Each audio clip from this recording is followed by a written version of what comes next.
Bazen üye yapman gerekir. Bu bir kişi bazen ilk ulaştığın kişidir. Bazen de e, böyle 100 kişiye ulaşıyorsun, arada bir kişi çıkıyor. Şimdi biz insanlara bir şey yüklemiyoruz ya da bir şey yaptırmıyoruz.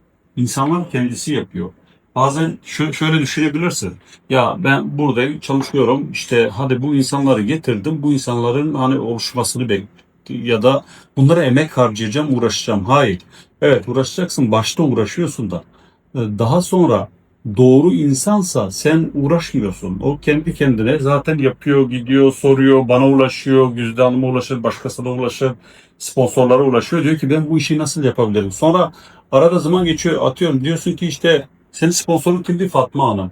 Yani Fatma Hanım işte çok aktif mi, değil mi, burada mı, değil mi, yardım ediyor mu, etmiyor mu? Bu kişinin çok umurunda değil. Bu kişi işe odaklı. İşe odaklı olduğu için, bu da senin ekibinde olduğu için sırf bundan dolayı sen başkanlık takımı olabiliyorsun. Sadece bir kişiden dolayı. Doğru bir kişi. Ee, doğru bir kişi de zamanla işi görerek, sistemi görerek, ürün sonucu alarak daha sonra sisteme entegre olduğunda sistem içerisinde çözüm arayışına girdiği anda bu doğru kişi demektir. Onun için senin görevin çok kişiyi sisteme katmak. Peki nasıl olacak? Onu söyleyeyim. Şimdi artık eskiden de şöyle yapıyorduk. İnsanları getiriyorduk, sponsorla tanıştırıyorduk, sponsor konuşuyordu. Biz sadece köprü görevini yapıyorduk. Köprü görevi. Şimdi köprü görevi nasıl oluyor? Yeni kişi insanları sonuçta tanıyor. İletişim içerisinde insanlarla, herkesin çevresinde insanlar var. Yeni kişi çok ürün hakkında, iş hakkında bilgisi olmuyor. Genelde sadece işte bir ürün sonucu vardır. Ürünü iyi kullanıyordu. Sonra insanlara öneriyor. Ve insanlar ona soru soruyor. Bu kişi detayı bilmek zorunda değil, anlatmak zorunda değil. Sadece kişileri getirip tanıştırırsa yeterli. Yani köprü görevini yaptın. Getirdin, işte sponsorla tanıştırdın. Sponsor kim? Ben ya da Güzide Hanım. Şimdi Güzide Hanım diğer işinde de yoğun olduğu için bana direkt tanıştırabilirsin. Sen getirdin, sponsorla tanıştırdın, benimle tanıştırdın. Şimdi diyeceksin ki eskiden yine biz alıp ofise getiriyorduk. Çünkü başka bir teknolojik araç yoktu ya da telefonla görüştürüyorduk. Ama şu anda var. Nedir? Zoom. Zoom çok büyük bir nimet. Zoom o kadar büyük, doğru kullanılırsa Zoom'la dünyanın herhangi bir yerinde sıfır bir kişiye milyon dolarlık iş kurdurabilirsin, kurabilirsin. Nasıl olacak? Sen tanıştın, dedi ki ben sponsorumla tanıştıracağım. Saat 9'da hem ev konforunda, adam kendi evinde, kadın kendi evinde benimle bağlanacak, canlı canlı görüşeceğiz. İşi ben anlatacağım. Ürünü de anlatacağım, işi de anlatacağım. Sen sadece sonucun var. Görüştün, tanıştın, sonra benimle görüştürdün, sonra ben anlatacağım. Bu ya başlar ya da başlamaz. Yani başlarsa ihtimal varsa benimle görüşürse başlayacak. Eğer sıfır ihtimalli birisi ise zaten hiç başlamak istemiyorsa o da artık nasip yani hani olmaz. Ama %1 ihtimal bile varsa kuvvetli muhtemel bunu ürüne ya da işe başlatırız. Onun için sen şimdi çok tecrübeli olmana gerek yok. Çok deneyimli olmana gerek yok. Neden? Çünkü tecrübe ve deneyim bizde var. Sen sadece insanları tanıştıracaksın, biz konuşacağız. Ondan sonra senin altına üyeler ya da işte ayrıcalıklı üyeler dizeceğiz. Ondan sonra onların arasında diyelim ki 50 kişi getirdin bana.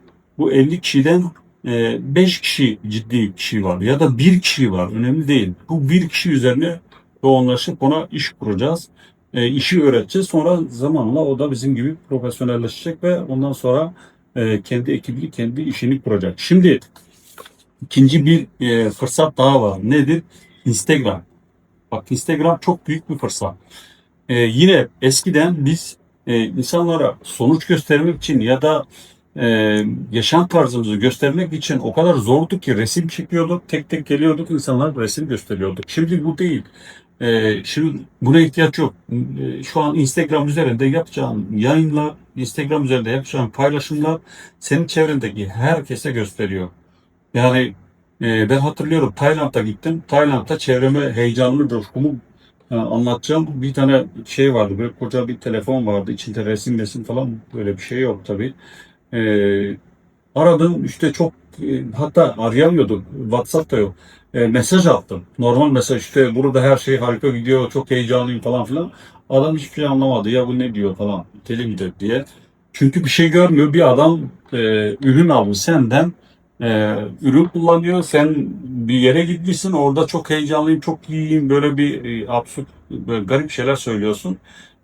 Hatta adam dedi ya, dedi, sen dedim ben bir şey anlamadım ya, bu şey, o ciddi adam, o işte bizim, ben orada çalıştığım yerde yöneticiydim.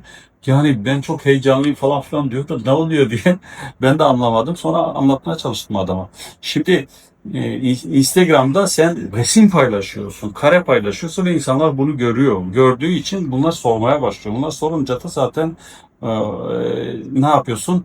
Yine Zoom'u kullanarak köprü görevini yapıyorsun. Bizimle tanışıyorsun. Biz senin adına çalışıyoruz. Bak, iki tane elimizde işi kolaylaştıran etken var, çarpan var. Biri Instagram, diğeri de Zoom.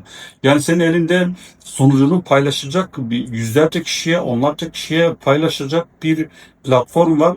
Sen sadece sonuç alacaksın, sonuç paylaşacaksın. Buna Instagram ve sosyal Facebook vesaire, bu platformlar. Başka bir şey daha var. Senin tamam sonucunu paylaştığın gelen insanlar oldu. Onlara oturup anlatmak zorunda değilsin. Zaten deneyimin yok bu konuda. Yenisin, yeni olduğun için. Senin elinde 19-22 yıllık deneyim var. Bizler varız. Bizimle tanıştıracaksın. Düşün, sen bir anda bir dakikada 22 yıllık bir deneyime sahip olmuş oluyorsun. Neden? Çünkü insanlarla getiriyorsun, 22 yıllık bir deneyim konuşacak. Sen sadece arayüz görevini yapıyorsun. İşte şey gibi, web sitesi gibi arayüz, ama arka planda koca devasa sistem var, çalışıyor. Arayüz görünen yüzdür. O arayüz de senin sonucundur aslında. Konuşman, ilk karşılama, o şık olmalı. Mesela bir web sitesine girince web sitesi görüntüsü muhteşem olmalı, güzel olmalı ki o web sitesi kolay olmalı ki insanlar girsin. Tamam.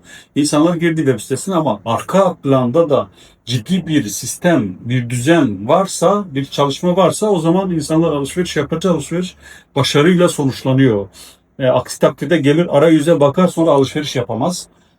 Sisteme giremez, sorun yaşar. Şimdi arayüz sensin, o görünen yüz sensin, arka planda da biz varız. Yani dediğim sistemin çalışması vesaire. Dolayısıyla aslında sen şu anda koca devasa uluslararası bir iş şu anda hemen kurmuş durumdasın. Neden? Çünkü zaten her şey var. Sadece harekete geçeceksin, yapacaksın. Sonra yaptıkça profesyonelleşiyorsun. Profesyonelleşiyorsun. Şimdi yaptıkça nasıl profesyonelleşiyorum? Şimdi şimdi bir zaman sonra insan meleke kazanıyor. Otomatik refleks haline geliyor. Sen şimdi görüşmeye başladın. Bir kişiyle görüştün, iki kişiyle görüştün, üç kişiyle görüştün, dört kişiyle görüştün. Hele bir iki tanesi de başarıyla sonuçlanmışsa bitti bu olay. Ondan sonra artık ustalaşıyorsun. Araba kullanmak gibi. Araba- Sana anlattım ya, bana freni göster dedi. Sen gösteremem. Tabii. Ha, sonra refleks haline geliyor. Mesela benim için şu anda refleks halinde. Yani ben biriyle Herbalife konuşayım. Az önce gittim, arabanın tekerini onardım. Adama otomatik anlattım işte. Onlar da sordu. Abi bu arabayı nasıl aldın? İşte bu Herbalife yazıyor üstünde. Ya işte yıllar önce bir Porsche gelmiş. satılmıştı. Anlıyoruz buradan. Tabii. Yani ben bu işi, hatta çocuk dedi, ben bu işi Çeşme'de yapabilir miyim? Çeşme'ye gidecekmiş. Bir tanesi daha dedi ki ben yıllar önce bir Türkçü beni çağırmıştı. Katıldım toplantıya. Vay be, bu işte Porsche alınıyormuş dedi.